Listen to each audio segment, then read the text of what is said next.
Yeah, I my first job was Walmart.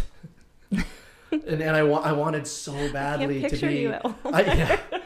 I wanted so badly to be in the electronics department, like, because That's cool. that was just the cool part. That was a cool part of Walmart. Selling Walkmans. Yeah, man. And that was, geez, when it would have been 1990. Looking for a CD rack. 1998, I think, maybe 99 was my first job.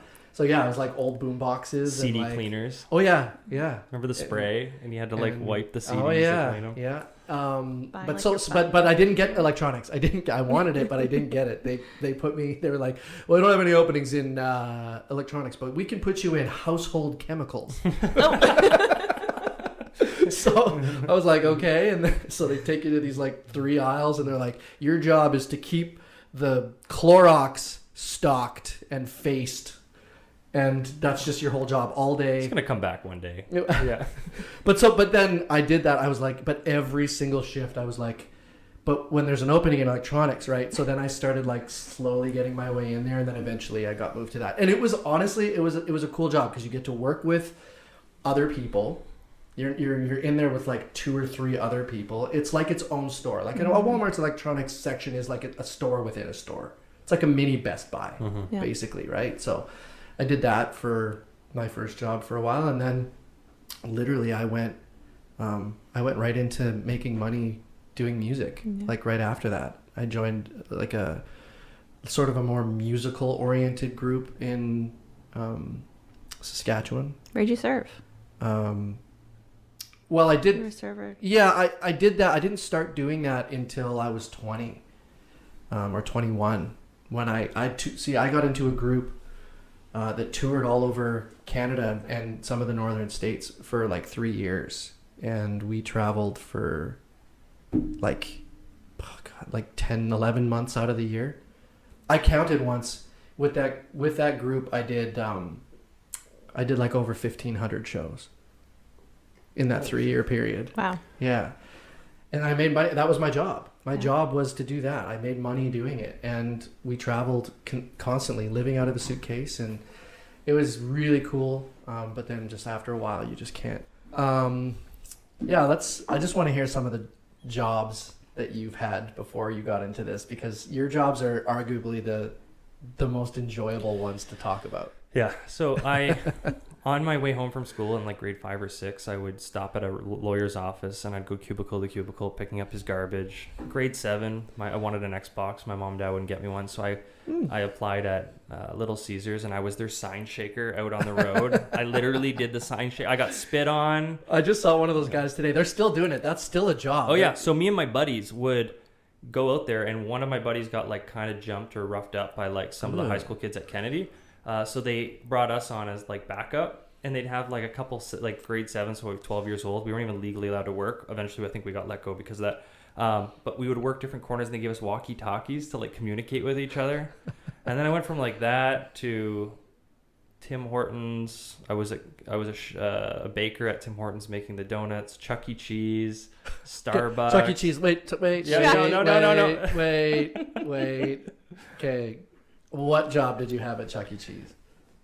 I had a couple different jobs, but I was Chucky. Is that what you're getting at? Yes, yeah. I put on the. You were not just working at Chuck E. Cheese. You were Chucky himself. Cheese. Chucky fucking cheese. So they actually have a designated room where you walk in, and it's a change room, and it's probably the size of this room. And it's got the Chucky head on the wall, and it's got the body. Sorry, kids, he's not real. And that's a thing. Yeah, I think people think Chuck E. Cheese. And it's just awkward. You go up, and the kids are running around chasing you. And I remember just playing basketball like you see on the commercial in the Chuck E. Cheese commercials. But it was a cool job because I worked a lot of the times during the day when kids were in school.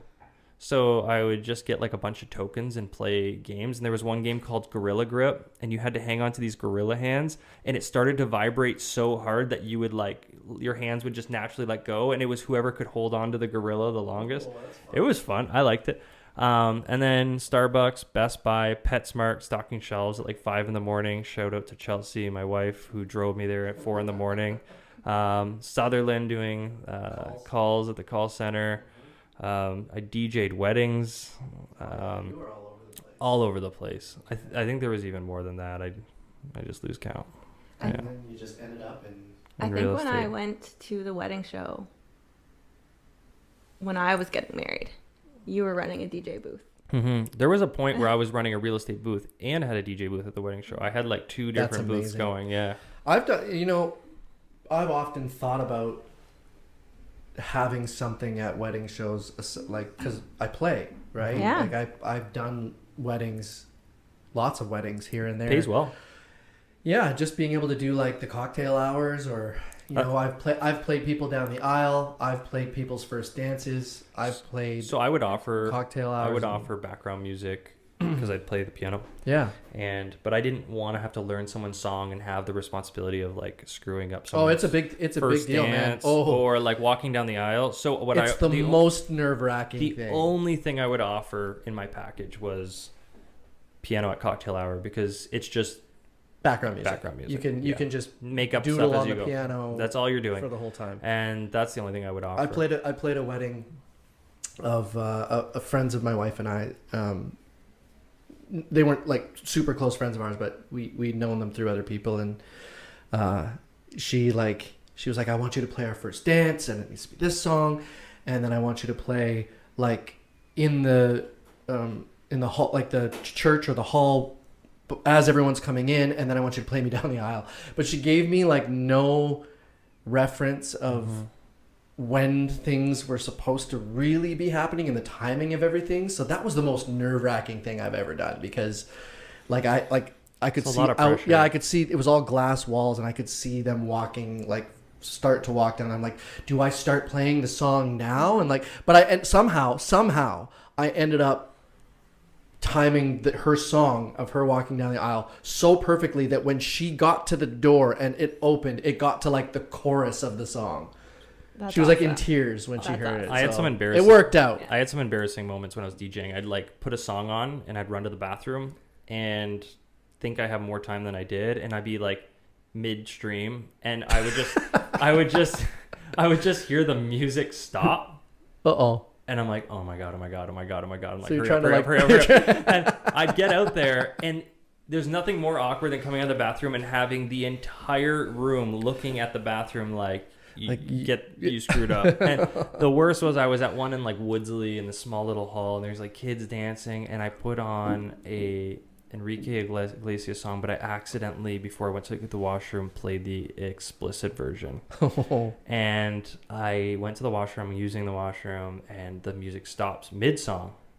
I was like, okay. So I go out, and the dad's like, that effing happens again, you're out of here. Whoa. And because it was just like F-bomb, F-bomb, F-bomb, F-bomb. And the dad went up and actually shut it off, and I felt so bad. It was really, really awkward. But the worst part about that whole job is you'll never please anybody. So you'll be playing something, someone's like, I want country music, and you play the country music, and everyone's like, why are you playing country music? And no matter what you're playing, there's someone happy. Too many fast songs. Do you feel like, Yeah. when was that? That was a while ago, obviously, right? 2011 till Okay. about 14. Do you feel like that would have been like received even worse nowadays? Yeah. You know what I mean? Mhm. Well, then they would say, I want my money. Yeah, and I this feel and like that, we're yeah. in a day and age now where, unfortunately, people take things to a whole another realm of Depends on the person. seriousness. That's true. It definitely does. But there's definitely less, I think, whereas back in 2011 you were like, oh, what a silly mistake. Ha ha ha. Funny story to talk about 10 years from now.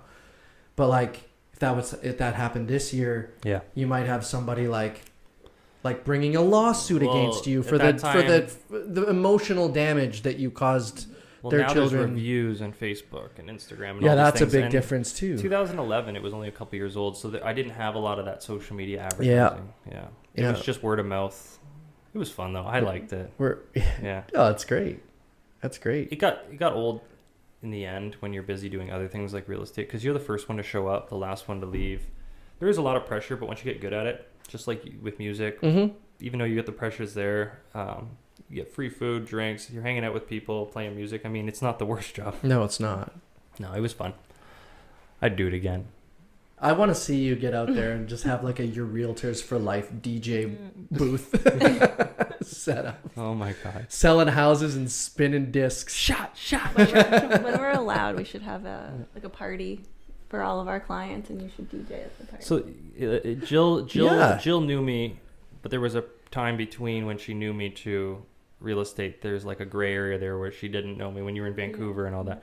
And there was a time where I went from the 3-leaf clover in the poncho to still probably a poncho, but I had a room in my mom and dad's house next door to their house, and upstairs I had like a studio where I'd have local artists come and record. I had a little sound booth and stuff, but it was like the pre-game spot for us and our friends, and we would have like a Fisher Price kids table in the middle of the room just like filled with beers, and we would have, because I had all the DJ stuff, and I'm such an idiot, I would have like fog machines going off with lasers shooting through the rooms and music playing, and I'm looking back at myself now like, it's just silly stuff.